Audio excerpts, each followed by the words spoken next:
The silence hits me first.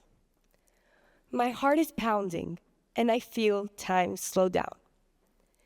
In 5 seconds, the music will start, but my body is already performing.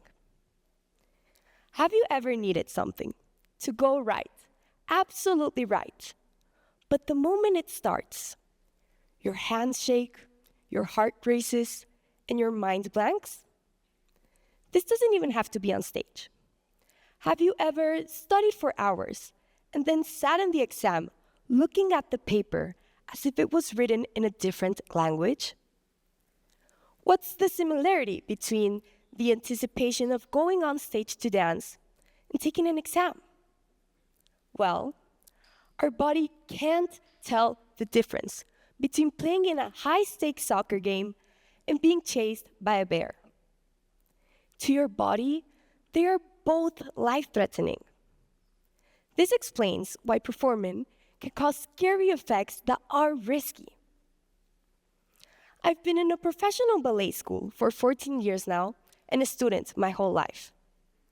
These experiences have led me to various stressful, high-pressure situations like competitions, not wanting to make a mistake on stage, passing or failing exams, or even right now, talking to you. They all lead to the same symptoms, from racing heartbeats to shaky muscles. And that's when I noticed something important. Those same reactions happen to anyone. Students before exams, athletes before games, people before presentations. We usually see nerves as something bad, something that means we're not ready. I used to think that too. But here's the thing. I realized that turning them into a tool by understanding what they are and how to use them can help anyone ride the tide instead of drown in it. They are not a weakness. They are part of our biology. Understanding them has helped me, and I want to share that with you so that you can turn nerves into strength. I recently went to a very prestigious ballet competition in Córdoba, Veracruz. It is a national semifinal where students compete for a spot in the international final in Houston, Texas. I had already been there once before. I competed in 2 group dances, and one of them even passed to the final in New York. It was incredible. But this year was different. Not only was I taking 2 group dances, but I was taking my first solo to a competition. Something not so easy to achieve. So of course, I was nervous. My mind and body started acting differently. I knew many things were happening inside me because of it. Let me paint a clear picture. Imagine you're walking into a forest and suddenly you see a bear. Before you even have time to think, your brain reacts. Your eyes and ears send that information to the part of your brain that processes emotion and fear, the amygdala. That part of your brain decides this is a threat. It immediately sends an alarm signal to your brain's command center, the hypothalamus. That command center communicates throughout your body through the sympathetic nervous system. This system controls things you don't consciously think about: heart rate, blood pressure, and energy use. At that moment, your body presses the gas pedal. Your sympathetic nervous system, known as your body's automatic fight or flight response, is turned on. A burst of stress hormones is released into your body: adrenaline and cortisol. These hormones bind to receptors throughout your body that cause rapid changes. Your heart starts pounding, pushing blood to your muscles. Your breathing speeds up. Your pressure rises. Your body releases fats and sugar for instant energy. Your muscles tense. Your senses sharpen. You may even start to sweat. All of this happens almost instantly. so fast that they react before you're even aware of it. That's the fight or flight response. It evolved to help humans survive real danger, like that bear in the forest. The problem? Your brain can't differentiate between a bear and a job interview, or a deadline, or any problem, confrontation, or challenge we face, because we process it the same way. Your stress response isn't broken. It's doing exactly what it was designed to do, just in a modern world full of bears that aren't actually life-threatening. So, how do we actually recognize nerves? Because the truth is, most of us don't label them as nerves. We label them as something being wrong with us. Remember the bear. Whenever your body thinks a bear is nearby, it stops wasting energy on things that aren't necessary for survival. That's why your hands start shaking. That's why your breathing speeds up. That's why your stomach suddenly goes very quiet or very loud. Your body pulls blood away from your skin and digestion and sends it to your muscles. It tightens your skin. It sharpens your senses. Basically, your body is saying, we don't need to digest lunch right now. We need to survive. For me, that's when my mind starts racing. I stop thinking about the choreography and start thinking about everything that could go wrong. I start worrying about what my teacher will think. I replay past mistakes, even if I do them right in rehearsal. I'm scared it was just luck and not the months of preparation I've done. I get quiet. I don't want to talk to anyone. And if someone comes talk to me, I get irritated. My nerves are already in control. This matters because nerves don't show up at random moments. They show up when something matters. Before an exam, before a job interview, before a deadline, you can't mess up. When nerves take over, memory shuts down, focus disappears, and confidence collapses, even if the ability is there. So, what does this mean? It means we start doubting ourselves. Not because we aren't capable, but because our biology speaks louder than our preparation. And if we understand this, nerves don't just ruin performances. They ruin opportunities. They make us avoid raising our hands, auditioning, applying, or trying. These emotional waves rise fast. And if you don't know how to ride them, they will take you under. In Córdoba, I was competing on day 3, but my nerves started on day 1. Every day I watched dancers go on stage. Every applause, every mistake, every fall, every correction, my body was already reacting. This is where I changed my mindset and decided nerves weren't going to take me down with them.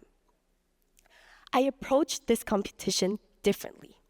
So, I used 5 scientifically proven tools that I've investigated, been told about by experienced people, and even tools that I've discovered myself throughout my ballet experiences. Starting off with visualization. Imagine what you see, feel, and hear. The day before my solo, other dancers were on stage. And instead of watching them, I closed my eyes. I visualized myself on stage. Not just how I would look, but how I would feel. The floor under my feet, the music starting, my body calm and focused.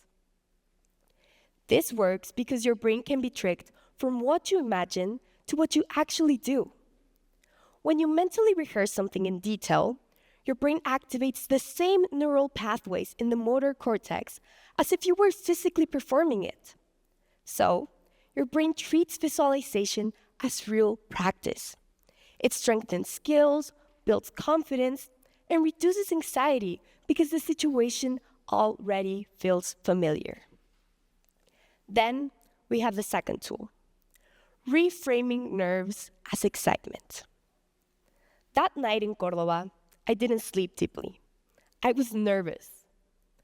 But instead of fighting it, I told myself something different. This isn't fear. This is excitement. Same heartbeat, same energy, different meaning.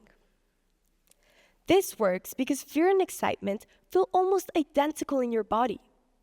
They both activate the same sympathetic nervous system. Adrenaline rises, your senses sharpen, your heart starts pounding. Your body is already in action. The difference isn't in the body, it's in the interpretation. When you label it as fear, your body treats it as a threat.